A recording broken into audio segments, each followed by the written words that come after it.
I guess I'm writing this to get some thoughts out there, maybe to find some clarity. My name's Jake, and I've been married to Emily for 7 years. We were the picture-perfect couple, or at least that's how it felt. We bought our first house together last year, a beautiful fixer-upper in a quiet neighborhood.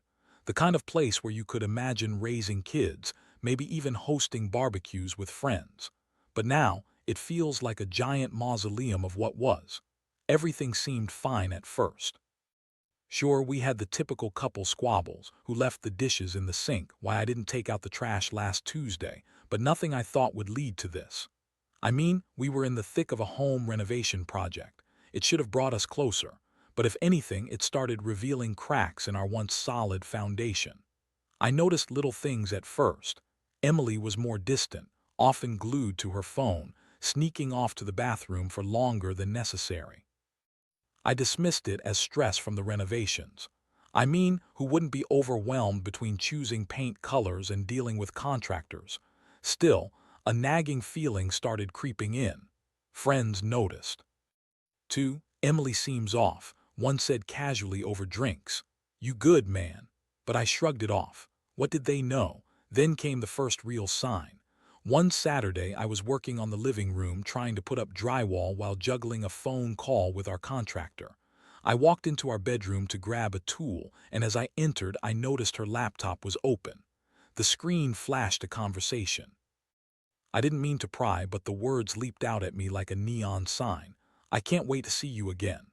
My heart sank and my stomach twisted into knots. It felt like I had just been punched in the gut. I told myself to breathe and that I couldn't jump to conclusions. Emily could have a million innocent explanations, but my mind was racing. I debated whether to confront her, but I wanted to gather more evidence first, so I made it my mission to observe.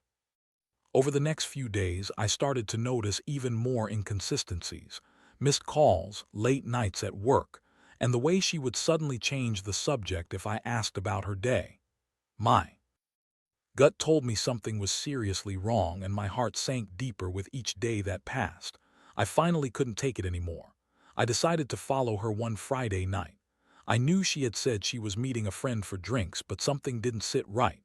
I parked a few blocks away from the bar she supposedly went to. What I saw shattered everything. I watched as she smiled and laughed, leaning into a man I'd never seen before. They shared a drink and whispered in each other's ears like they were in their own little world. It was as if I had been turned into a ghost, watching my wife's betrayal unfold before my eyes.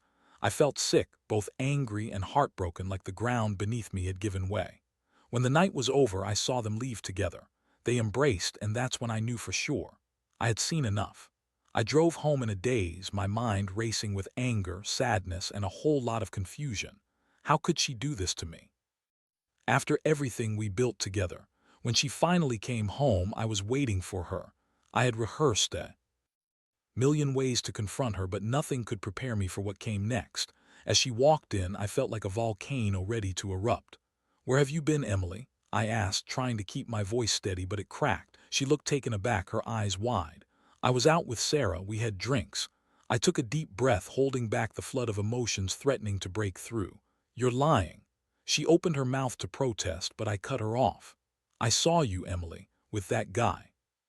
Her face drained of color, and in that moment I saw the truth. That's when the confrontation began, and I braced myself for the storm. She was defensive, immediately backpedaling, offering weak excuses that made no sense. "It was just a friendly drink. You're being paranoid." The anger surged within me. I felt like a fool for believing her lies all these years. As the confrontation escalated, I felt the betrayal settle into the pit of my stomach like a heavy stone. I thought of all those little moments we shared, our laughs, our plans for the future, and now they felt tainted by this sickening discovery. In that moment, I knew there was no going back. I had to face this head on, but how? How could I accept this reality? The emotional impact hit me like a freight train, and I was scared of where this path would lead. I decided it was time to formulate a plan, to plan my revenge.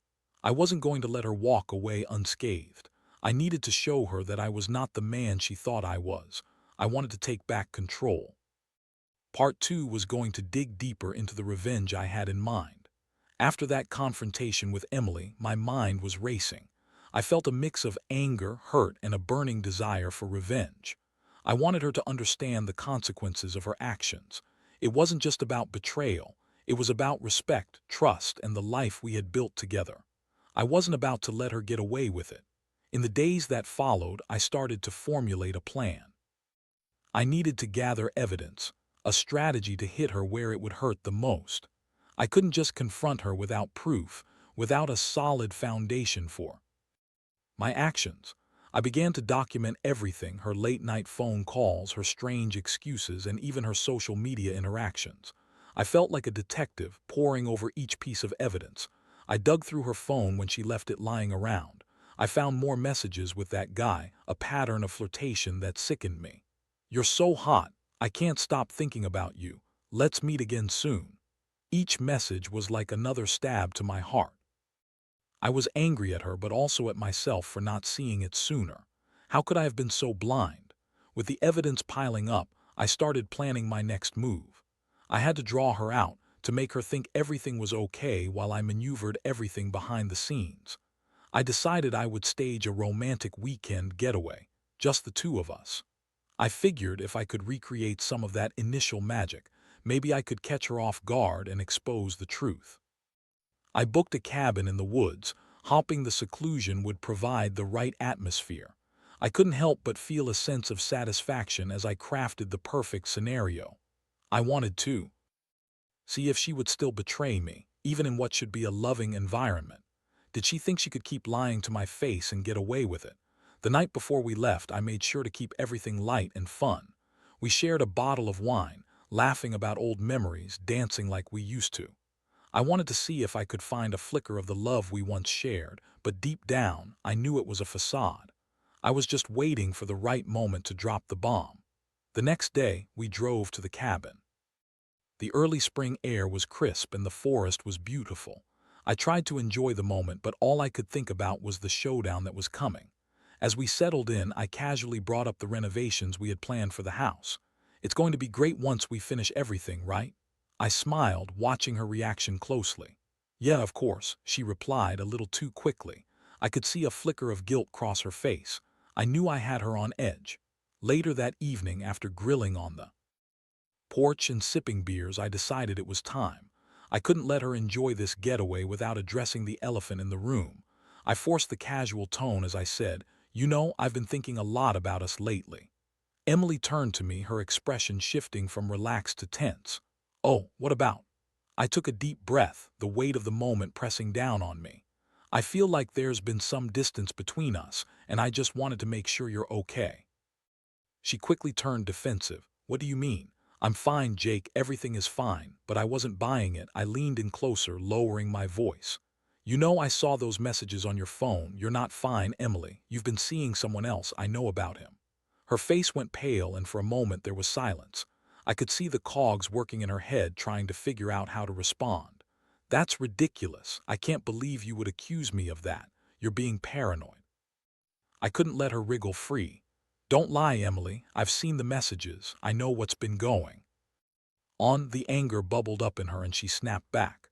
"You're just trying to manipulate me. This is insane." I pressed on. "You think I'm the one being insane? I'm just trying to understand why you would throw away everything we built together for a fling. What do you think that guy thinks of you? You're married." By now, the tension was palpable. I watched as her mask began to crack, revealing the fear underneath. "It was just a mistake. I didn't mean for it to happen," she finally blurted, her voice shaking. "A mistake?" I scoffed. "You think that's going to cut it? You think I'm just going to forgive you because you call it a mistake?" She looked as if she might cry, and a part of me felt a bittersweet satisfaction, but there was still a nagging doubt gnawing at me. "I didn't want this to happen, Jake. You have to believe me. I was feeling lonely with all the renovations. I just wanted to feel desired again." It was almost comical how selfish her excuses sounded. Loneliness during a home renovation.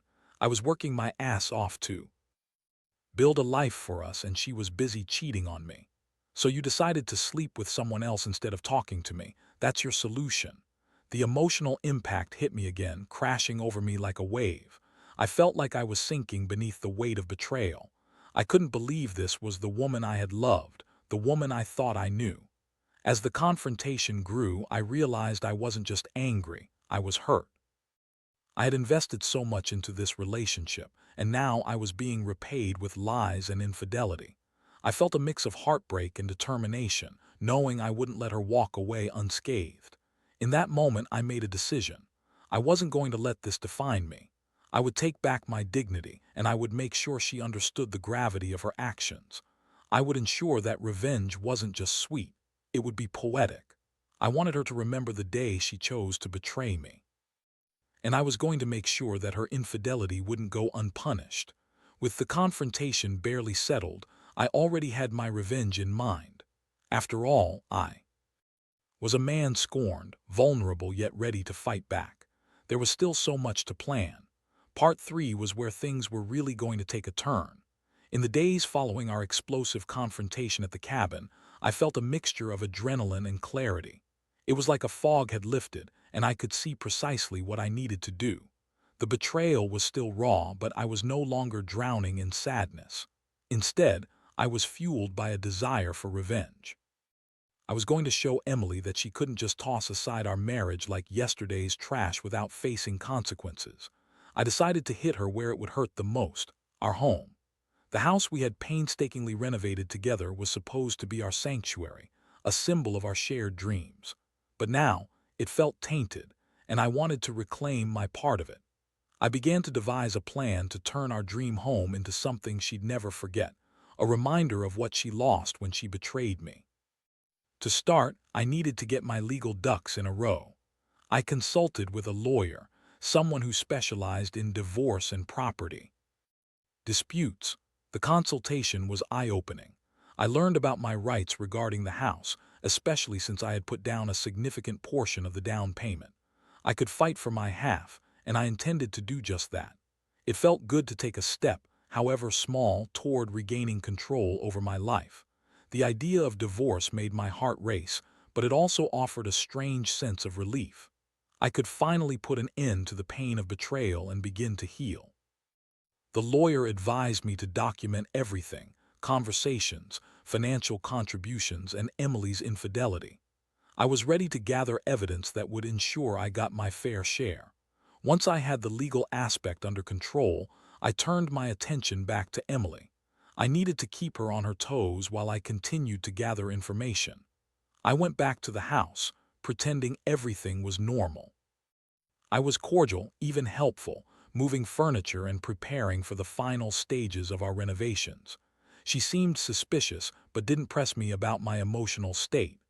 I realized I was a good actor, masking my true intentions behind a facade of calm.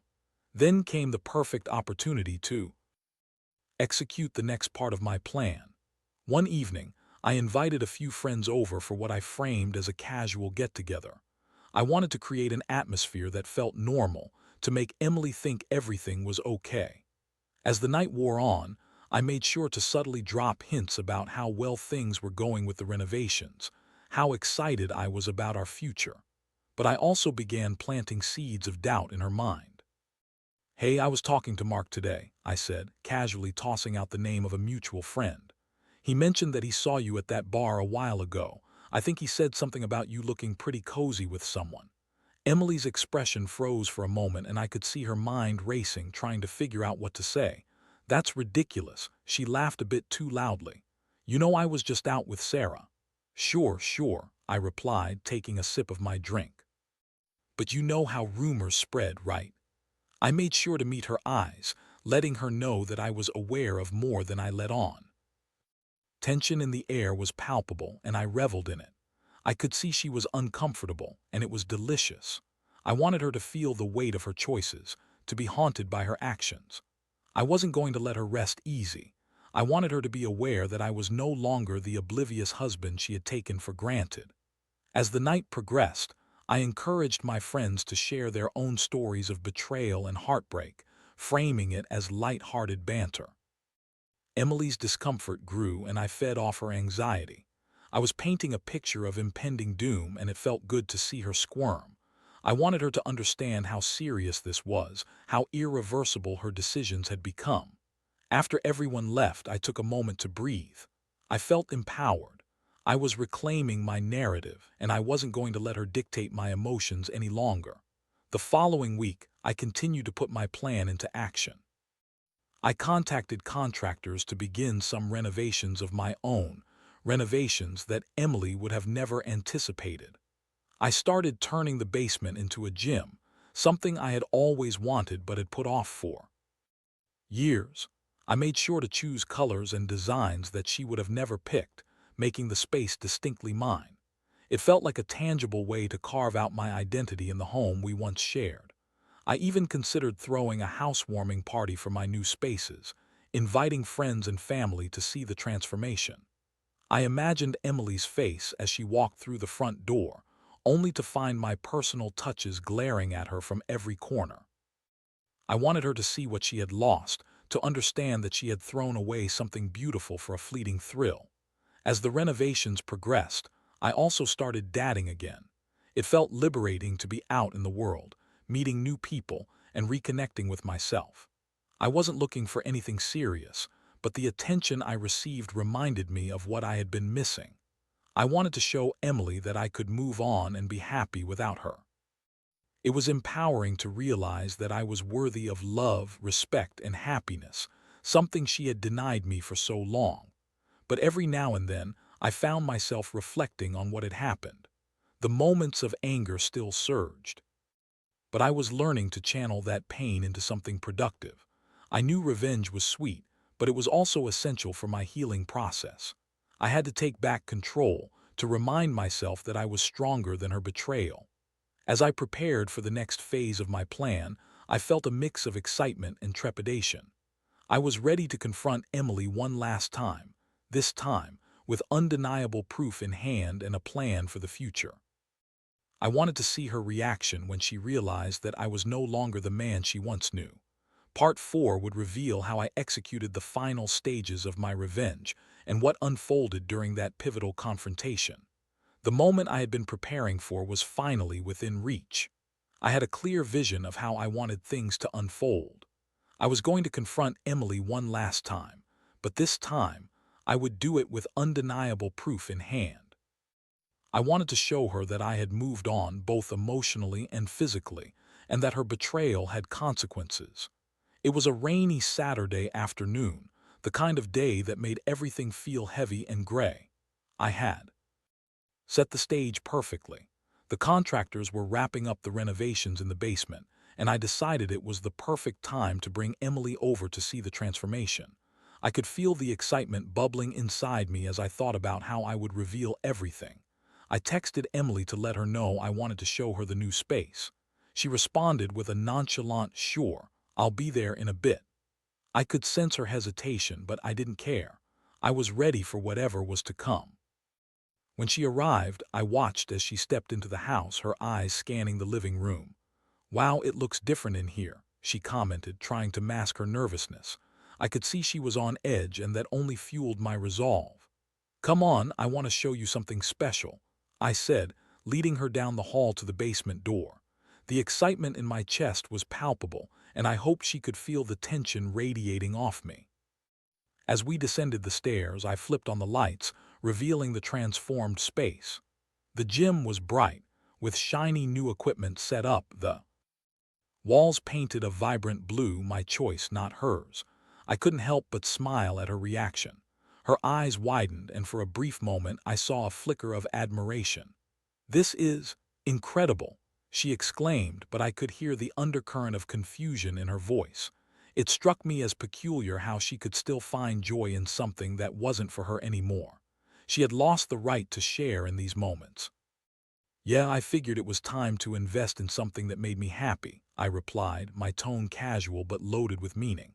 I took a step closer, watching her face closely. "But you know what else makes me happy? Finding out the truth." Her expression shifted, the smile fading. "What do you mean?" I reached into my pocket and pulled out my phone. As I scrolled through the messages, her eyes widened and I felt a rush of satisfaction. I was ready to lay it all out for her. "Remember that guy you were seeing? The one you were so careless about? I have it all documented. The messages, the details, everything." I clicked on the first message, reading it aloud. You're so hot, can't wait to see you again. I watched as her face drained of color, completely caught off guard. I had her right where I wanted her. Jake, please, that's not what you think. She stammered, but I wasn't going to let her off the hook this time. Not what I think. Emily, do you realize how pathetic that sounds? I shot back. You've spent months deceiving me, lying about your whereabouts, and now you want to backtrack. She opened her mouth to respond, but I raised my hand to silence her. No, let me finish. You thought you could have your cake and eat it too, but I'm not falling for it anymore. You've lost the right to call me paranoid. You've lost the right to lie to me. You've lost everything. The regret in her eyes was unmistakable, and I could see the reality of her actions crashing down on her. Jake, I made a mistake. I thought I was going to lose you with the renovations. I felt so lonely, and I don't know how it happened. She pleaded. Lonely? I couldn't contain my laughter. You think that justifies betraying your husband? You could have talked to me, but instead you chose to sleep with someone else. This is beyond just a mistake. This is a choice you made, and now you have to live with the consequences. She looked like she might cry, and a part of me felt a twisted sense of satisfaction. I wanted her to feel the weight of her choices, to regret her actions. But I also wanted closure for myself. I was tired of the games, the lies, and the deceit. Let be clear, I continued, my voice steady and strong. I'm filing for divorce. I won't let you drag me down anymore. I deserve better than this, and I refuse to be your doormat. Her face crumpled at the words, and for a split second I felt a flicker of regret, but I quickly pushed it down. I had to stay strong. I could not let her manipulation sway me. You don't deserve to be treated like this, Jake. I was wrong, and I'm sorry. Please, let's work on this, she cried. But I had made my decision. No, I'm done. This is your fault, and you need to understand that. I'm not going to stay in a relationship built on lies. We're selling the house, and I'm taking my half. You can find somewhere else to live. I could see the realization wash over her, the understanding that I was serious. I was reclaiming my life, and I felt a sense of liberation I hadn't experienced in months. The anger would take time to heal, but I was finally stepping into my own power. I didn't think you'd actually do this, she said softly, her voice trembling. You were supposed to be my partner. I thought we were in this together. And we were, until you decided to go behind my back. You chose him over me. You've lost your chance at partnership the moment you chose infidelity. I'm not going to let you blame me for your actions. The confrontation left us both shaken. I could see the fight in her crumbling, the weight of her choices sinking in. I knew this was the end of our marriage, but it felt like the beginning of my new life. I was taking charge, and there was no looking back. As she turned to leave, I felt a strange sense of calm wash over me. I was ready for whatever came next. I was finally free. But there was still one more piece of the puzzle to put in place. The aftermath of this confrontation would shape the next chapter of my life, and I was determined to make it count. I was reclaiming everything I had lost, and I was ready to write my own story from here on out. Part 5 would delve into the aftermath of the confrontation and what the future held for both of us. After the confrontation with Emily, the air felt heavier than ever, thick with the weight of our shattered relationship.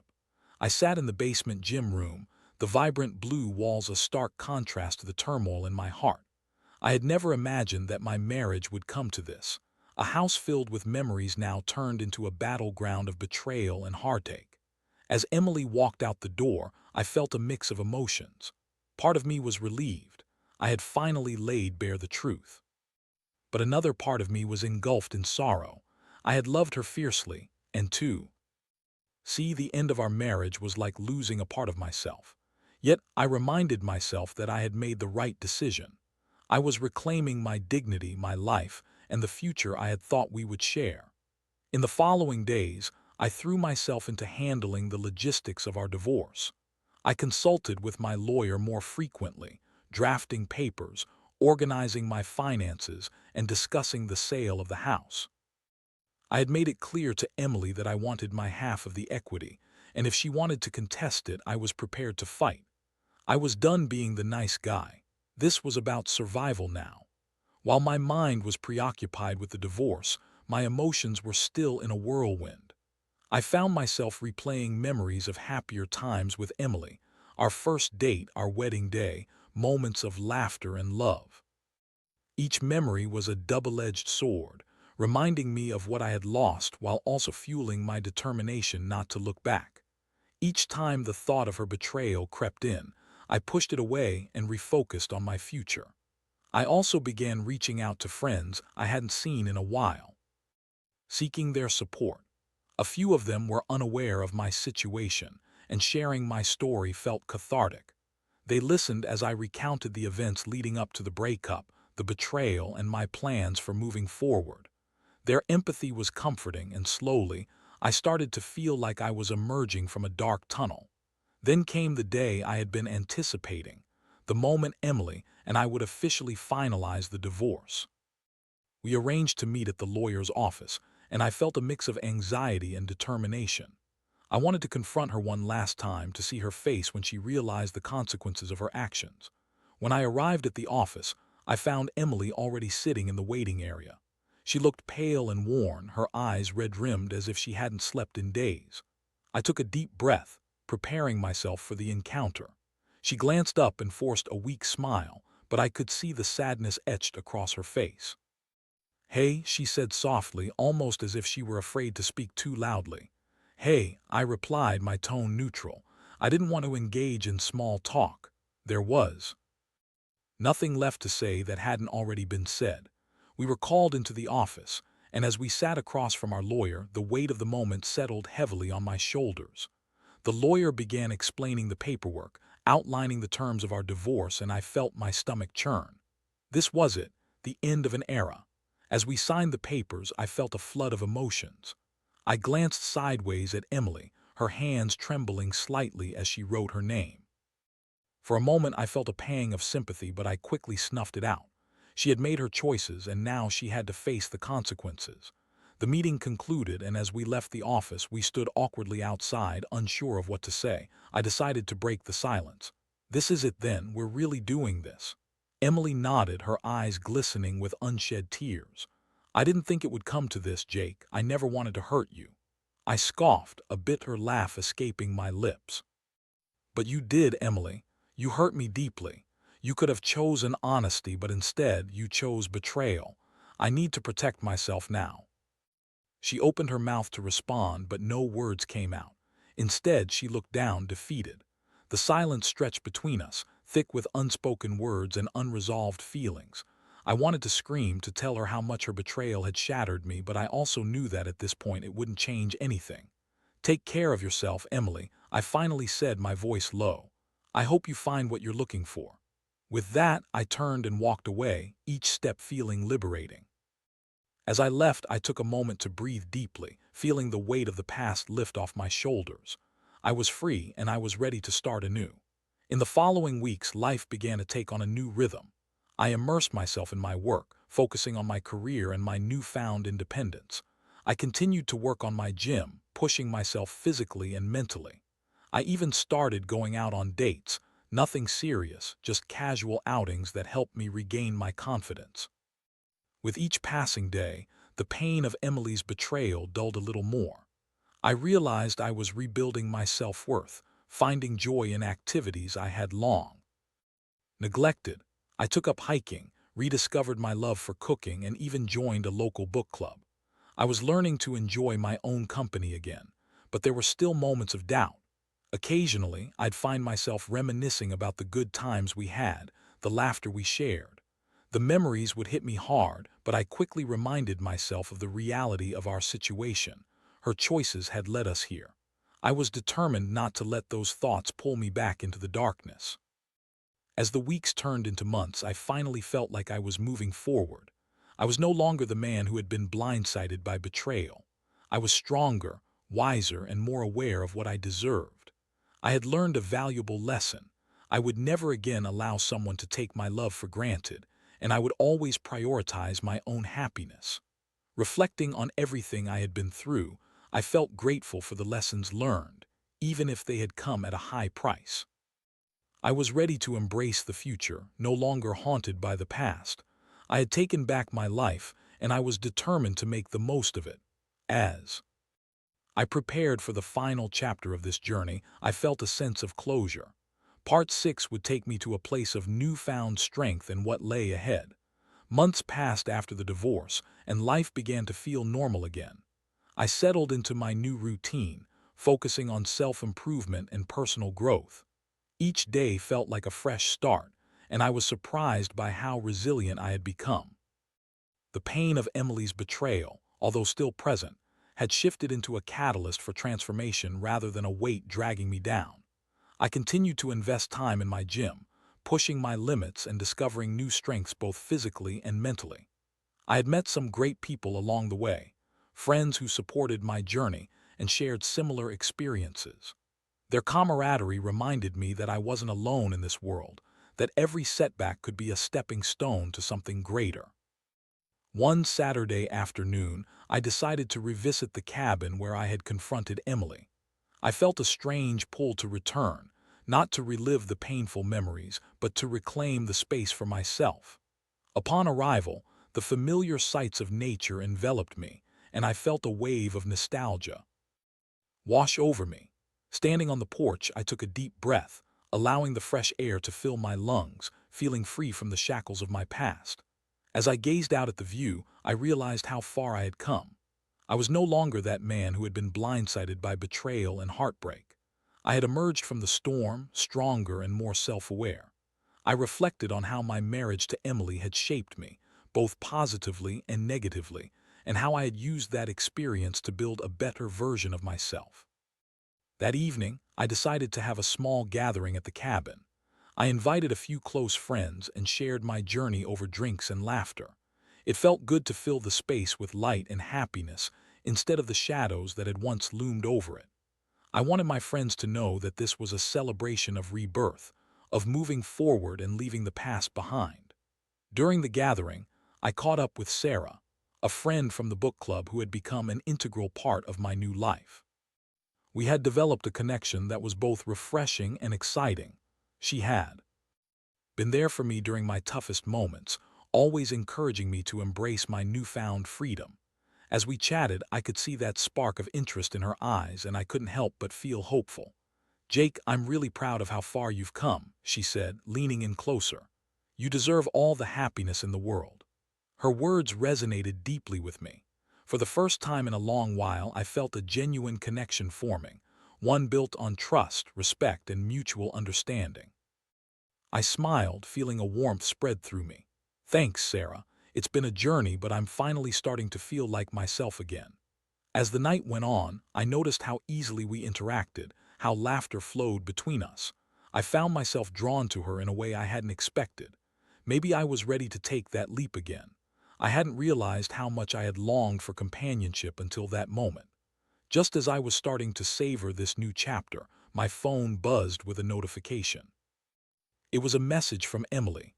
My heart raced for a moment, nerves prickling at the sight of her name. I had gone months without hearing from her, and I knew this could only mean one thing: she wanted to talk.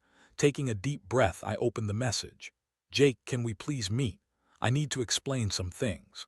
For a moment, I contemplated my response. I had no desire to dive back into the past or revisit the wounds that had long since started to heal. But curiosity gnawed at me. What could she possibly have to say that would change anything? Yet part of me felt it was important to close this chapter for good. I replied, "I'm open to talking, but only to settle things. I've moved on and I don't want to go back." We arranged to meet at a coffee shop the following week. As the day approached, I felt a mix of anxiety and determination. I was ready to hear her out, but I also knew I wouldn't allow her to manipulate my emotions again. When the day finally arrived, I walked into the cafe and spotted Emily sitting in a corner, her face drawn and anxious. Memories flooded back as I approached, and I quickly pushed them aside. This wasn't about nostalgia, it was about closure. "Hey," I said, trying to keep my tone neutral. "Hi," she replied, her voice barely above a whisper. We exchanged pleasantries, but the tension hung in the air like a heavy fog. I watched as she fidgeted with her coffee cup, clearly struggling to find the right words. "Jake, I've missed you," she finally said, her voice trembling. "I've had time to reflect, and I realize how much I hurt you. I can't express how sorry I am." I raised my eyebrows, not allowing myself to get swept away by her apologies. "You know, Emily, it's too late for apologies. You had your chance and you chose to betray me. I know, but I want you to understand that it wasn't just about the affair. I was lost, scared of what we were becoming, and I didn't know how to communicate that. I thought I could find something outside of us, she said, her eyes pleading. I listened, but I felt my resolve strengthen. You still made choices, Emily. Choices that hurt me deeply. I had to rebuild my life without you, and I'm better for it. I won't let your regrets define my happiness. What can I do to make this right? She asked, desperation creeping into her voice. Nothing, you can't make it right. This isn't about us anymore. It's about me moving forward and finding my happiness, I said firmly. I wish you well, but I can't go back to the person I was. Her expression shifted, a mixture of sadness and understanding. I get it. I just needed you to know that I wish things had been different. Me too, I replied, feeling a strange sense of closure begin to wash over me. But we can't change the past. As we parted ways, I felt lighter, more liberated than ever. I had confronted my past, and I was firmly rooted in my future. I had learned from the betrayal and had emerged stronger on the other side. In the months that followed, my connection with Sarah blossomed. We began dating more seriously, building a relationship rooted in honesty and mutual respect. I found myself opening up in ways I hadn't thought possible, allowing myself to trust again. As I embraced this new chapter of my life, I reflected on the journey that had brought me here. I had faced betrayal, heartache, and moments of doubt, but I had also discovered resilience, strength, and the power of self-love.